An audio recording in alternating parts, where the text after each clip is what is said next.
My very first month of Poshmark. What I did right, what I did wrong, what are my results, etc., etc.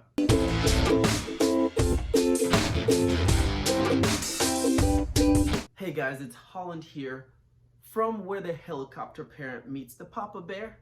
It's the Helicopter Bear. In this video, we're gonna kind of go through my first month of Poshmark, and I'm gonna go through what I did right, what I did wrong.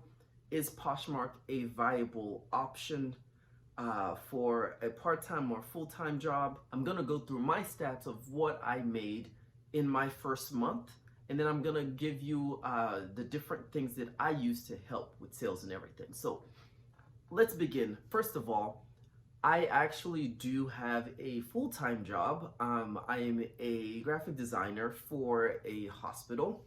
So how I discovered Poshmark is I actually discovered through my sister, which I'm gonna put link to her Poshmark and her Instagram and stuff in the link below. So last year during COVID, she got really bored. She was like, I'm stuck at home.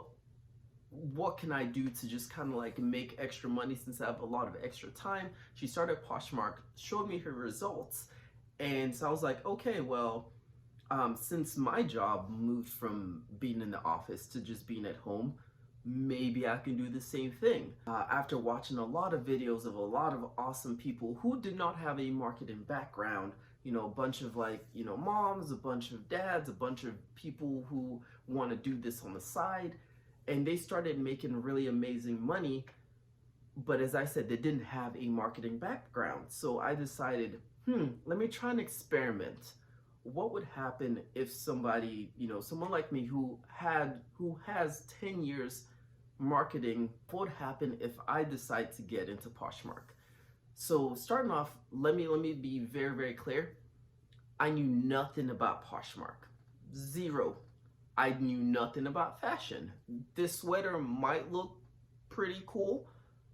Actually, it's my favorite sweater, but know nothing about fashion, know nothing about anything. Okay, let's have a breakdown on how my month actually went. Being the super OCD organizer I am, I decided, okay, first month, let's break down my tasks in weeks. So my first 2 weeks, I focused heavily on what my brand is going to look like.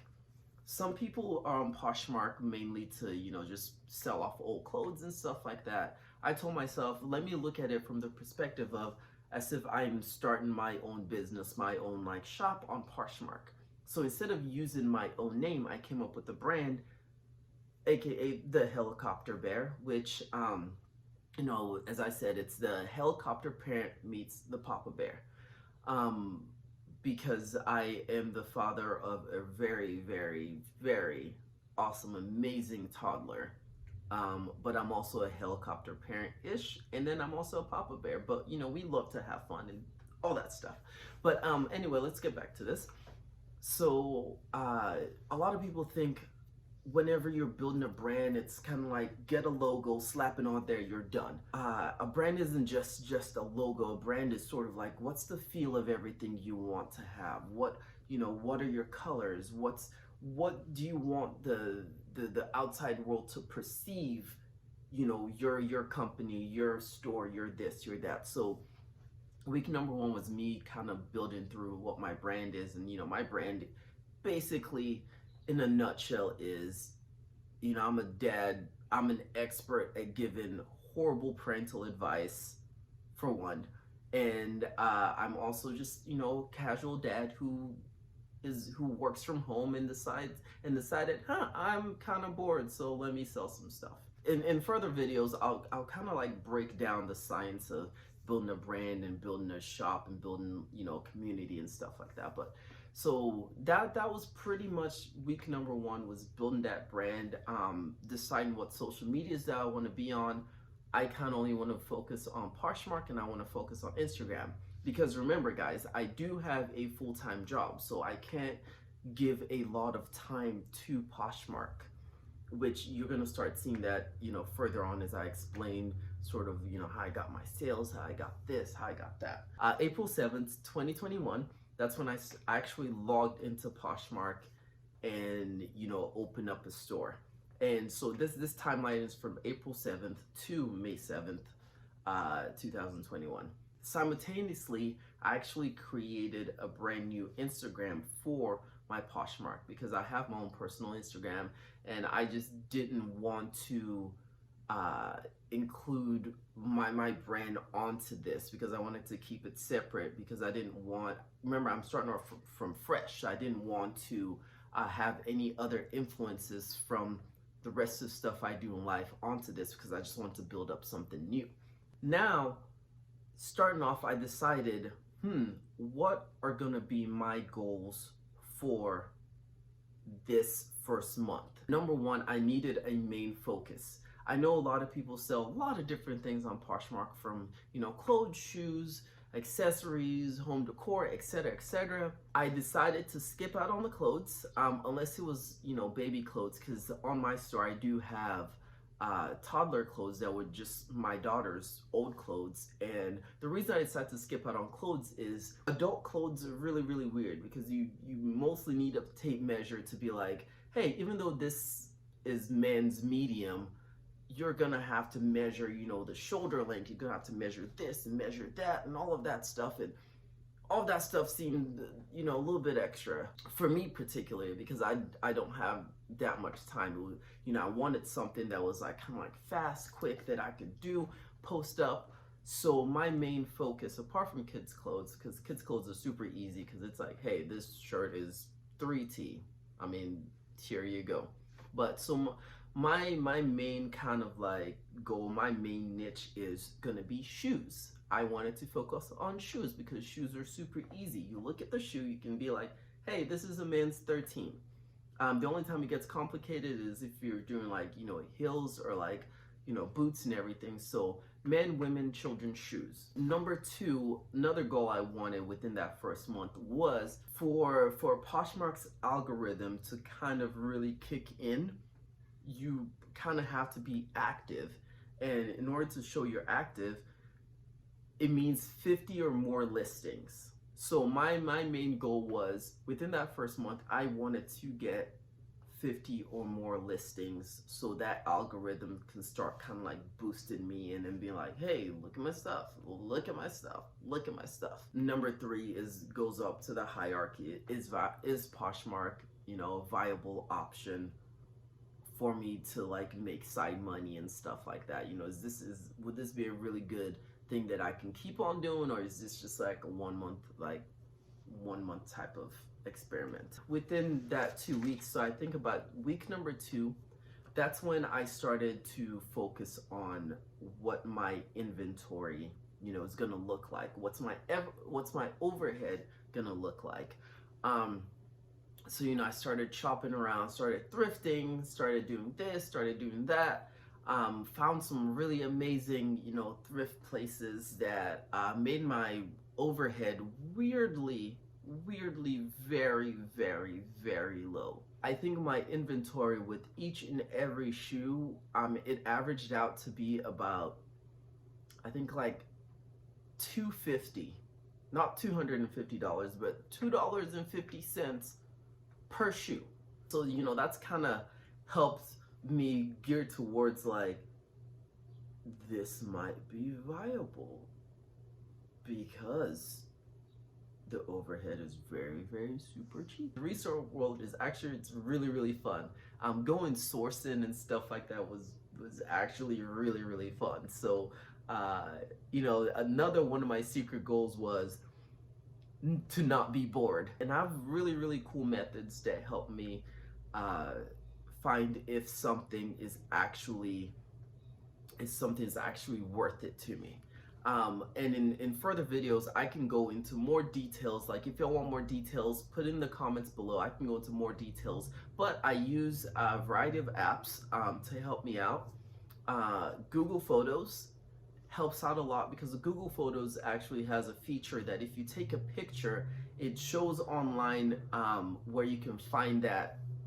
So say for instance, I take a picture of a shoe, I hit the button, and then it shows me online like what the resale value of this is. So it's pretty cool, especially for someone like me who came into the game not knowing shoes, not knowing, is this a really good brand, is this not? Google Photos. I will do a tutorial in the later video on step-by-step how to do this. The next thing I did was, after getting my inventory, was how was I going to take pictures? Like, how was I going to do this? You can actually do super cheap, guys. Dollar store, get white cardboard. That's it. I don't use any extra lights, and my photos come looking like this. I'm gonna put on the screen right now. I'm gonna make a different video that kind of goes through how I take my pictures and because I use the app. After I take my pictures, I use the app Adobe Lightroom, which is a free app, and I'm gonna also make a video on, you know, how I take my pictures, how I use Adobe Lightroom to do all the things. That was kind of like week number 2. It was cleaning my inventory. It was kind of like posting it online. What do I need to put in my description? All of that stuff. And you know, as I said, I'm gonna make a video later on kind of going through that entire process, because I even for my descriptions, I have sort of like a script that I use that is very effective, that helped me get some awesome sales. Next thing that helped me out a lot is, and I know there's some poshers that are this is such a taboo topic, which I'm like, I don't really get why, because the rest of the world, anything in marketing uses these. It's a bot, guys.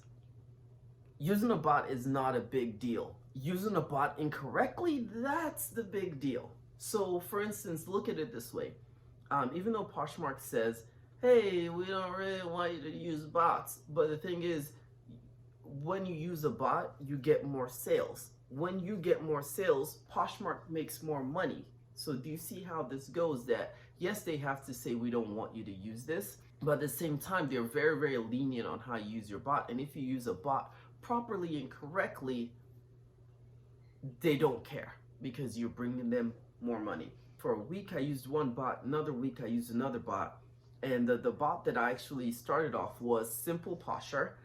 Was a great bot because it helped, you know, as I said, I do have a full-time job. I do not have time to sit there and constantly like share my listing. Other platforms like Instagrams use bots, Facebook use bots. As long as you use a bot correctly, there's really not a problem. I started with Simple Posher, but then switched to Posher VA. And remember, I'm super frugal, so these had some really awesome trials that I basically hopped on and was like, let me see what this is about. And then, you know, switched to Posher VA. Posher VA actually has you know, a little setting in it that allows you to send automatic offers. About every so hour, I have it share my closet. And the reason I can do that is because I don't have that many listings. Poshmark has a limit of sharing, and I think that limit is per day like 6,000-7,000. And so with me, only, you know, I tapped out at, you know, 100 or so listings. I could share it every hour, which helped out a lot. Bots, I don't think bots are a big deal as long as you use them properly.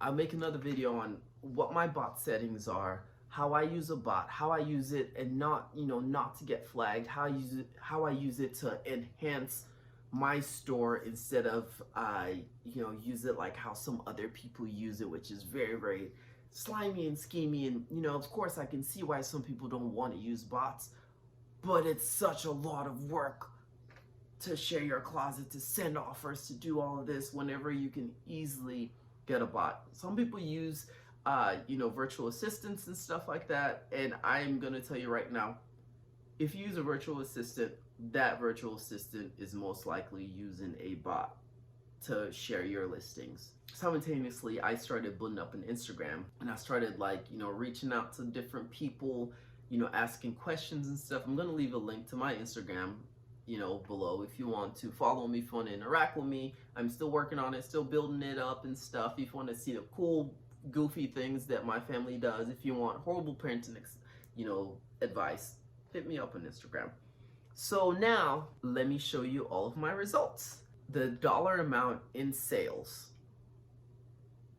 On Poshmark, in my first month from April 7, 2021 to May 7, 2021, I made $370 in sales, and I took home $273.74, which made me think, one, that's a really good number. Two, good Lord, Poshmark, literally their cut of everything is kind of huge. Like that's like a $100 like takeoff, and this is why they don't care if you use a bot as long as you're bringing in money. So that's, you know, that's like, yeah.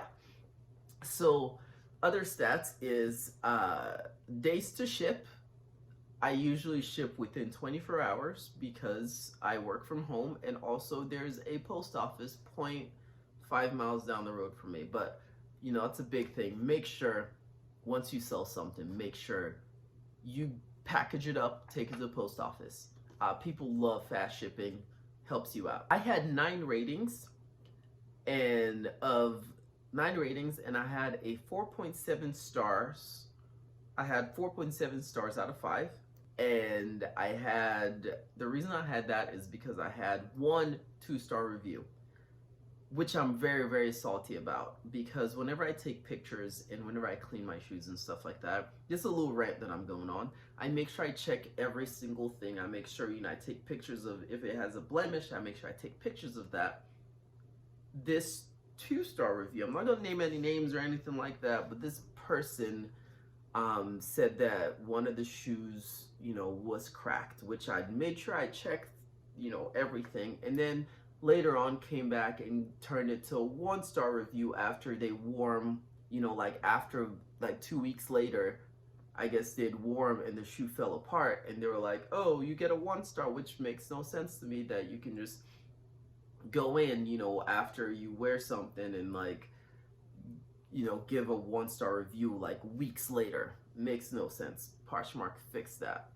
Total listings I had in my first month was 113 listings, which I'm like, yes. After my first month, available listings, I had 96 listings, which is really good because I met my goal. I made 16 sales. My first sale was April 17th, but I didn't fully commit to making sales till April 29th. But yes, so those are my first month sales. Is Poshmark a viable, you know, option for a part-time job? My answer is yes. Absolutely 100% yes. As I said, I have a full-time job. I started selling for a week and a half. So look at it, in a week and a half, I made $273. Very minimal effort on my part. And since then, I've actually made about $600 on Poshmark. It achieved my goal of, is this a viable part-time job? Is it a viable full-time job? I feel like if I was full-time, especially just starting off and doing everything, if I was full-time, I'm pretty sure that I can make about triple to quadruple that. And this was just first month of starting off. So yes, I do feel Poshmark is a viable part-time and full-time job. Do you have to put in work? Yes, you do. Do you have to be consistent? Yes, you do. Do you have to share? Yes, you do. I have a bot that does that. If y'all have any questions, guys, comment in the comments below. I put all the links to everything that I even talked about in this video. I'll put it below and stuff. I just wanted to show y'all my very first month of Poshmark. So I hope this really helps. My cat just came on the couch. But yes, so y'all have a wonderful day. And this is Holland, and bye.